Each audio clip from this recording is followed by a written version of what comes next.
അമ്പലപ്പുഴി ഉണ്ണിക്കണ്ണനോടു നീ എന്തു പരിഭവം മെല്ലയോതി വന്നു. കൽവിളക്കുകൾ പാതി മിന്നി നിൽക്കവേ എന്തു നൽകുവാൻ എന്നെ കാത്തു നിന്നു നീ.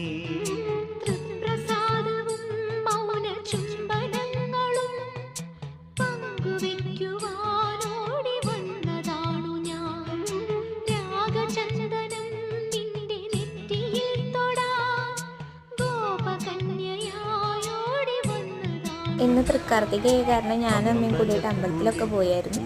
പിന്നെ അവിടെ തൊഴുത് കഴിഞ്ഞിട്ട് ഭക്ഷണമൊക്കെ കഴിച്ചു. രാവിലെ ഉപ്മാവും പിന്നെ ചുക്കുചായയും നാരങ്ങാച്ചാറൊക്കെ ആയിരുന്നു. അതൊക്കെ കഴിച്ച് അതിലിങ്ങനെ നടക്കുമ്പോൾ ചിരാതും അതൊക്കെ അവിടെ വിൽക്കാനൊക്കെ വെച്ചിട്ടുണ്ടായിരുന്നു. അതൊക്കെ കണ്ട് വേഗം തൊഴുതു പോകുന്നു.